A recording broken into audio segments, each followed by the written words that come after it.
İnsan hem pasif hem de agresif olur mu yahu? Oluyor. Peki ama nasıl oluyor? Ve siz ya da çevrenizde tanıdığınız başka birileri de pasif agresif olabilir mi? Gelin buna bir bakalım. Efendim, pasif agresif davranış özelliklerine sahip o kadar çok kişi var ki çevremizde. Birazdan anlattığımda detaylarını siz de anlayacaksınız. Bunlar öfkelerini, agresyonlarını böyle açıkça göstermezler, ifade etmezler. Daha dolaylı, daha gizli, daha maskeli şekilde bu duygularını ve düşüncelerini ifade ederler. Şöyle düşünün. Mesela iş yerinde birisinden bir ricada bulundunuz. Bu kişi aslında o kişinin yapmak istemediği bir iş. Hayır yapamam demiyor direkt olarak. Ancak bunun yerine ne yapıyor? Mesela o istediğiniz ricayı yapmayı sürekli geciktiriyor. Ya da yapıyor ama yarım yamalak, eksik bir şekilde yapıyor. Yani ne tam olarak istediğiniz şeyi yapıyor ne de yapmıyor.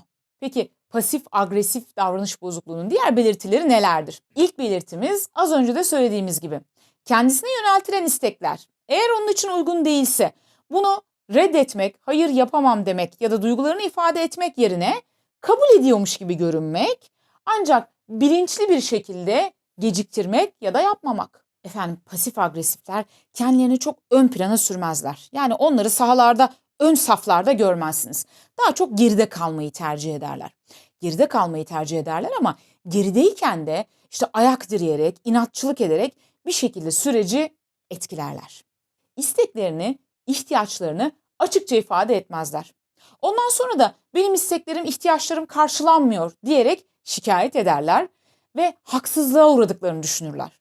Onlar hep haksızlığa uğruyorlardır ve hayatta kurban rolü oynamayı çok severler. Çok şanssız olduklarına inanırlar. Her şey ters gidiyordur ve her türlü terslik de onları bulur. Dolayısıyla biraz karamsar yapıdadırlar ve kolayca küsmeye meyillilerdir. Bir bakarsınız ki küsmüş, niye küstüğünü bilmez. Direkt olarak duygularını ve düşüncelerini ifade etmekten kaçınırlar demiştik. Bunun yerine neyi tercih ederler biliyor musunuz? Alaycı konuşmaları ya da imaları tercih ederler. Diyelim ki ortamdaki bir kişinin bir davranışı ya da bir durum onları rahatsız etti. Bunu açıkça ifade etmek ve o kişiyle konuşmak yerine işte böyle alaycı konuşmalar, amiyane tabirle laf sokmalar, imalarda bulunmaları tercih ederler. Birisine öfkelendiklerinde o kişiyle direkt olarak gidip karşılıklı konuşmak ve bu öfkenin nedenlerini anlatmak yerine o kişi ortamda yokken arkasından konuşmayı tercih ederler. Diğerlerini sürekli olarak eleştirirler ancak kendileri eleştirildiğinde buna katlanamazlar. İçten içe her şeyi en iyi kendilerinin bildiğine inanırlar. Dolayısıyla herhangi bir kişi onları eleştirdiğinde ya da onlara tavsiyelerde bulunduğunda bunu kabul edilemez olarak görürler. Güzel, hoş, tamam, her şeyi en iyi sen biliyorsun. Peki neden bu en iyi bildiklerini bizimle de paylaşmıyorsun? Kendi fikirlerini, görüşlerini açıkça ifade etmiyorsun? Yok. Onu ifade etmez ama her şeyi en iyi o bilir. Anca şikayet eder. Peki tespiti bir kenara bırakalım. Pasif agresif nedir ne değildir şöyle kafamızda bir şey oluştu. Bu durumda kendimde eğer pasif agresif davranışlar fark ettiysem bununla baş etmek için neler yapabilirim? Gelin birazcık da bunu konuşalım. Eğer kendinizde az önce bahsettiğim belirtilerden bazılarını gördüyseniz, yani bazen kendinizin de belki de sık sık kendinizin de pasif agresif davranışlar sergilediğinizi gördüyseniz ilk yapmanız gereken şey zaten bunu fark etmekti. Dolayısıyla bu videoyu izleyerek bu farkındalığı yaşayarak en büyük adımı atmış oldunuz. Fark etmekten sonraki aşama kendini kontrol etmektir. Kendinizi kontrol etmeye başladığınızda zaten bir süre sonra bu davranışları yaparken bir dakika ya bu yaptığım davranış pasif agresife giriyor. Bunun yerine ben şunu yapayım ki ondan da bahsedeceğiz o şunudan. Şunu yapayım demeye başlayacaksınız ve davranışlarınızı değiştirmeye başlayacaksınız. Peki ama kendimde fark ettiğim pasif agresif davranışlar neler? Bunları listeleyin, yazın, daha da somutlaştırın. Bu işinizi kolaylaştıracak. Mesela fark ettim ki ben insanlara hayır diyemiyorum. Ondan sonra da burunlarından getiriyorum. Ya da fark ettim ki ben bir insana öfkelendiğimde açıkça bunu ona söyleyemiyorum. Onun yerine surat asıp bir köşede kendi kendime küsüyorum. Fark ettim ki ben bir şeyi istemediğimde o işi sürekli geciktirerek ya da işte ayak direyerek bir şekilde o işin olmasını engelliyorum. Ya da fark ettim ki ben Sürekli şikayet ediyorum ama şikayet ettiğim şeylerle ilgili hiç adım atmıyorum. Pasif agresif kişiler neden duygularını açıkça göstermek yerine ya da konuşmak yerine bu gizli yolları tercih ediyorlar? Büyük bir olasılıkla bunun sebebi kabul edilmeyeceklerini, sevilmeyeceklerini, onaylanmayacaklarını düşünmeleri. Yani kendilerini ifade ettikleri zaman, duygularını, düşüncelerini olduğu gibi karşı tarafa aktardıkları zaman diğer insanların onları onaylamayacağını düşünüyorlar. Dolayısıyla pasif agresif kişilerde aslında bir onaylanma kaygısı var. Bu tip davranışları gösteren insanlar kendi duygularını ve düşüncelerini ifade etmenin desteklenmediği, hatta cezalandırıldığı bir ortamda büyümüş olabilirler. Ya da örnek bir rol modele sahip olmayabilirler. Ya da belki de geçmişte kendi duygularını, düşüncelerini olduğu gibi aktardıkları zamanlarda yaşadıkları kötü bir deneyim onları bunu yapmaktan alıkoyuyor olabilir. Her halükarda sebebi ne olursa olsun pasif agresif davranışın panzehiri aslında yabancıların assertiveness dediği atılgan davranış ya da güvenli davranış. Peki ama atılgan davranış nedir? Atılgan davranış ne kendi hakkını ne de başkasının hakkını hiçe saymadan, her iki tarafında hakkını gözeterek, gerektiğinde duygularını ve düşüncelerini açıkça, dürüstçe ve özgüvenli bir şekilde karşı tarafa aktarabilen davranıştır. Mesela gerektiğinde hayır diyebilmektir. Gerektiğinde olumsuz da olsa karşı tarafı incitmeden, karşı tarafında hakkını savunarak kendi düşüncesini, davranışını ifade edebilmektir. Atılganlık davranışı çok önemli bir beceridir. İletişim, sağlıklı bir iletişim için çok gereklidir ve bunun biliyor musunuz yurt dışında ve ülkemizde de hatta eğitimleri vardır. Keşke okullarda da atılganlık eğitimi olsa, değil mi? Çocukları ilkokuldan itibaren, hatta anaokulundan itibaren atılgan davranış konusunda eğitebilsek. Peki ama atılganlık ya da atılgan davranış becerileri nasıl geliştirilebilir? Birkaç tane öneriyi sizinle paylaşayım. Şimdi atılgan davranışı geliştirebilmek için kişinin kendi duygu ve düşüncelerini gerektiği zaman karşı tarafı da kırmadan, karşı tarafında hakkını yemeden, incitici olmadan ifade edebilmesi gerekiyor. Bunu yapabilmek için kişinin iletişim becerilerini güçlendirmesi lazım. Ayrıca ben diliyle etkili geri bildirim verme formülünü bilmesi lazım. Peki ama bu formül nedir? Karşı tarafı kırmadan ama kendi hakkımı da yedirmeden, kendi rahatsız olduğum durumu karşı tarafa nasıl aktarabilirim? Bunun çok detaylı açıklamasını Kırmadan Ama Nasıl isimli videomda anlatıyorum.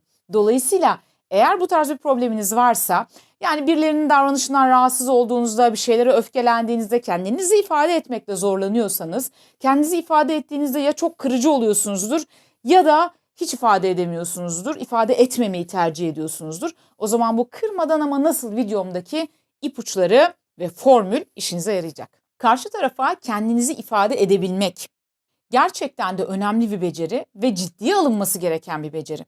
Çünkü hem karşı tarafı kırmadan hem de benim rahatsız olduğum şeyi açıkça söyleyebilmek bir çalışma gerektiriyor. Öncesinde bu kişiyle konuşmadan önce kullanacağınız cümleleri yazın. Yani önce bir hazırlık çalışması yapın. Mesela hayal edin zihninizde, ben bunu nasıl anlatabilirim karşı tarafa? Kuracağınız cümleleri yazdıktan sonra o cümleleri şöyle bir okuyun. Bu cümleler yeterince açık mı? Karşı tarafa ne istediğimi ya da neyi istemediğimi ya da neye ihtiyaç duyduğumu yeterince açık biçimde anlatıyor mu? İmalar var mı? Bu imalardan arınmış mı? Somut örnekler var mı? Karşı tarafı suçlayan ya da yargılayan kalıplar var mı? Eğer varsa bunları nasıl değiştirebilirim? Derdimi anlatacak ancak karşı tarafta kırmayacak bir hale nasıl dönüştürebilirim? Bunları oturup çalışmanız gerekiyor. Bakın bu gerçekten önemli bir iş. Yani iletişim, evet, belki söylemek çok kolay ama söylendiği kadar kolay bir mevzu değil.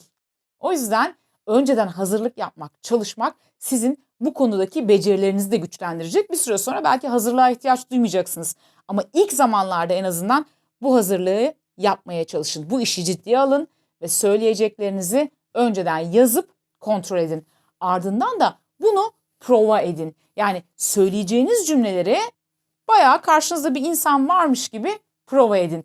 Ve şunu düşünün. Aynı şeyleri bir başkası bana söyleseydi kendimi nasıl hissederdim? Yeterince anlatabiliyor muyum? bir daha bir gözden geçirme şansı elde etmiş olacaksınız. Prova yapmanın şöyle bir güzelliği vardır. Hem sizi rahatlatır hem de tekrarladıkça bu işe alışmanızı ve öğrenmenizi kolaylaştırır. Böylelikle gerçekten de yeterince prova yaptıysanız gerçek eyleme dönüştürdüğünüz anda beyniniz, zihninizde o sinirsel bağlantılar kurulduğu için daha öncesinden kendinizi daha rahat hissetmenizi sağlar. Dolayısıyla hem kendinizi daha rahat hissedebilmek hem de hata yapmamak için öncesinde bu konuşmanın, bu ifadenin provasını yapmanız işinize yarayacak. Pasif agresif davranıştan kurtulabilmek ve atılgan davranışı benimseyebilmek için sahip olmamız gereken bir diğer özellik de gerektiğinde hayır diyebilme becerisidir. Gerektiğinde hayır diyebilmeye elbette ki hakkınız var. Size göre mantıksız olan istekler size yöneltildiğinde hayır deyin ve bunun nedenlerini karşı tarafa açıklayın. Tabii ki tüm bunları yaparken, yani bir insana hayır derken, kendi duygu düşüncelerinizi ifade ederken söylediğiniz kelimeler kadar beden diliniz ve ses tonunuz da çok önemli.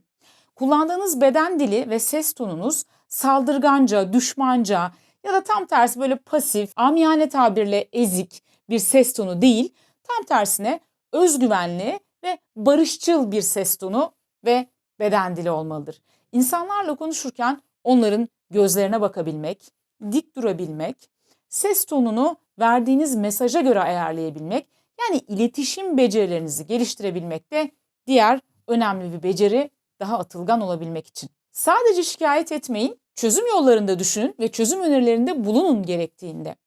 Eğer bir konu hakkında şikayet ederken kendinizi bulursanız bu durumda hemen şöyle bir durun. Peki bunun olası çözüm yolları neler olabilir? Bunları düşünmeye çalışın ve gerçekten işe yarayacağını düşündüğünüz bir çözüm öneriniz varsa bunu ifade etmekten çekinmeyin. Tabii ki gerektiğinde hayır diyebilmek, çözüm önerilerinde bulunmak, olumsuz bile olsa bir düşünceyi ifade edebilmek, karşı tarafı da kırmadan ama kendi haklarını da savunarak gerçekten de belki de şu anda sahip olduğunuzdan farklı bir değer ve inanç sistemi geliştirmek demektir. Çünkü ne demiştik? En temelde kendimi yeterince ve doğru bir şekilde ifade edemememin sebeplerinden bir tanesi içten içe belki de onaylanma kaygısı yaşamam ve değersizlik duygusuna sahip olmam. Yani bunları yapmaya hakkımın olmadığını düşünmem. Dolayısıyla eğer gerekiyorsa bu kendi içsel inançlarım hakkında da farkındalık yaşamam ve bunları değiştirmem gerekiyor. Bunlardan değersizlik duygusuyla nasıl baş edeceğinizi şuradaki videoma tıklayarak öğrenebilirsiniz. Dikkat ederseniz beni her videomu takip edenler neredeyse yani 10 videonun 6'sında 7'sinde bir şekilde değersizlik videosuna yönlendiriyorum. Çünkü aslında sahip olduğumuz çoğu problemin en temelinde değersizlik duygusu yatıyor. O yüzden bununla baş etmeyi öğrenmek çok önemli. Atılgan davranış becerisini geliştirebilmek, pasif agresif davranıştan kurtulabilmek için. İnsanların duygularını, düşüncelerini açıkça ifade edememelerinin bir sebebi de bunu nasıl yapacaklarını bilmiyor olmaları olabilir. Yani dediğim gibi örnek bir rol model yoktur, bunun eğitimini almamışlardır, nasıl ifade edeceklerini tam olarak bilemiyorlardır. İşte bu yüzden de bununla ilgili okumak, araştırmak, bakın atılganlık eğitimi diye aratın, atılganlık diye aratın internette. Bununla ilgili bilgilere ulaşın, bizim videolarımızı izleyin. Yine kırmadan söyle ama nasıl videoma mutlaka bir göz atın. Bu videoda çünkü bir formülle detaylı bir biçimde açıklıyoruz. İşinizi kolaylaştırıyoruz. Kendinizi doğru ifade edebilmeyi sağlayabilmek için.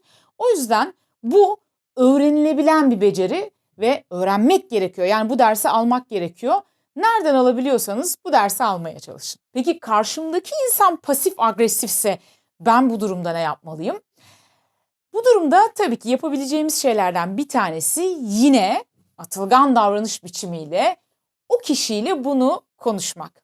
Bunu doğru zamanda, doğru yerde ve doğru şekilde karşı tarafa aktarmak, kendisinin davranışlarının bizim üzerimizde ne tür bir etki yarattığına dair ve bunun olası zararlarına dair o kişiyi bilgilendirmekten geçiyor. Yani her şey eninde sonunda karşılıklı konuşmaya ve iletişime dayanıyor. Şöyle demeyin bana, ya hocam söylüyoruz da anlamıyorlar.